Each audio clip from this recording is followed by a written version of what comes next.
আসসালামু আলাইকুম, welcome back to my channel Nusrat canvas চ্যানেলে সবাইকে স্বাগত জানাচ্ছি। কি অবস্থা, কেমন আছেন সবাই?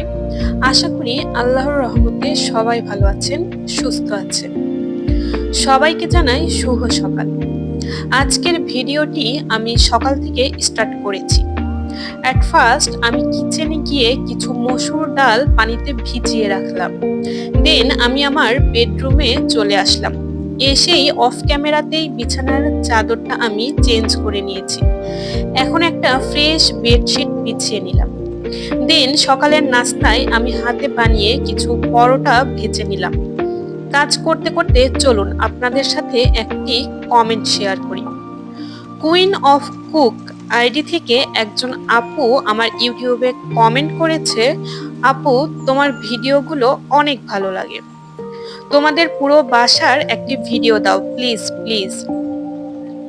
থ্যাংক ইউ আপু এত সুন্দর করে কমেন্ট করার জন্য, ভিডিও দিব ইনশাল্লাহ।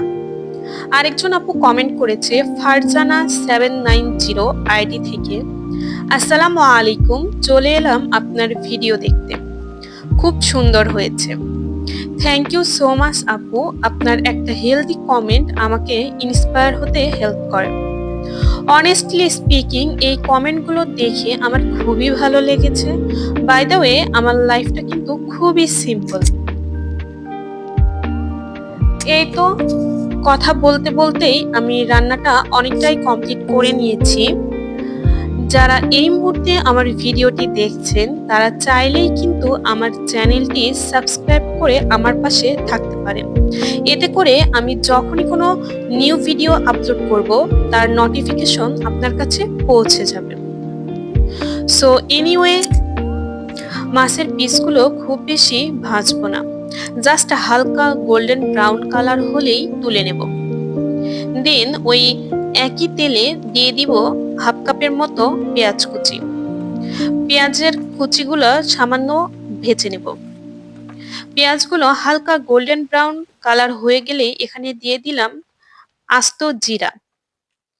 দেন দিয়ে দিলাম হাফ কাপ পরিমাণ পেঁয়াজ বাটা, দিলাম হাফ চামচ পরিমাণ আদা বাটা, সামান্য রসুন বাটা। এইবার বাটা মশলাগুলো সামান্য ভেজে নিব। আরো দিয়ে দিলাম কয়েক টুকরো কাঁচামরিচ, দিয়ে দিলাম হাফ চামচ পরিমাণ হলুদের গুঁড়া, হাফ চামচ পরিমাণ মরিচের গুঁড়া, আর দিয়ে দিলাম সামান্য পরিমাণ ধনিয়া গুঁড়া, স্বাদ মতো লবণ। এখন এই গুঁড়া মশলাগুলো আরো বেশ খানিকটা সময় ধরে মশলার সাথে ভেজে নেব। মশলাগুলা যেন পুড়ে না যায় সেক্ষেত্রে সামান্য পরিমাণ পানি দিয়ে নিব। মশলাগুলা খুব ভালো মতো কষিয়ে নিচ্ছি। দেন মাছগুলো দিয়ে দিলাম। আগে থেকে ভেজে রাখা মাছ আর কষানো মশলার সাথে একসাথে মিশিয়ে নিব। দেন পরিমাণ মতো পানি দিয়ে ফুটতে দিচ্ছি। ঝোল ফুটে উঠলে ভাজা মাছগুলো দিয়ে আরো মাঝারি আঁচে 8 থেকে 10 মিনিটের মতো রান্না করে নেব।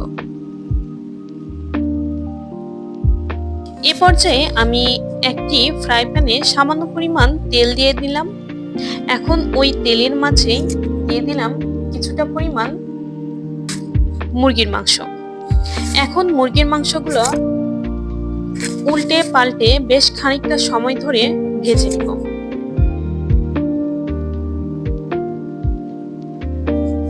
মাংসগুলো খুব বেশি ভাজা যাবে না, হালকা ব্রাউন কালার হয়ে গেলেই মাংসগুলো আমি উঠিয়ে নিচ্ছি। ওই একই প্যানে দিয়ে দিলাম সামান্য পরিমাণ পেঁয়াজ কুচি, তেজপাতা এবং আস্ত গরম মশলা সামান্য সময় ধরে ভেজে নিলাম। দেন এর মধ্যে দিয়ে দিলাম হাফ কাপ পরিমাণ পেঁয়াজ বাটা, 1 চা চামচ আদা বাটা এবং হাফ চামচ পরিমাণ রসুন বাটা। আরো দিয়ে দিলাম হলুদের গুঁড়া, মরিচের গুঁড়া এবং লবণ। কাঁচামরিচ সহ আরো খানিকটা সময় ধরে মশলার সাথে মিশিয়ে নিলাম।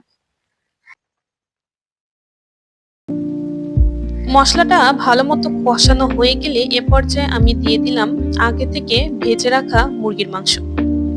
দেন মশলার সাথে মুরগির মাংস বেশ খানিকটা সময় ধরে উল্টে পাল্টে মিশিয়ে নিলাম। পরপর কিছুক্ষণ সময় ঢাকনা দিয়ে ঢেকে উল্টে পাল্টে নেড়ে চেড়ে কষিয়ে নিলাম।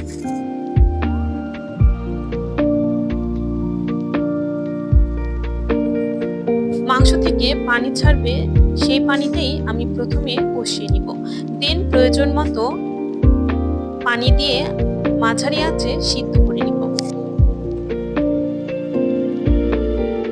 এনিওয়ে, সন্ধ্যায় চা নাস্তার জন্য হালকা কিছু ভাজা পোড়া করে নিলাম। ভিডিও ভালো লাগলে লাইক, শেয়ার আর সাবস্ক্রাইব করতে ভুলবেন না। আবারও দেখা হবে নতুন কোনো ভিডিও নিয়ে। আল্লাহ হাফেজ।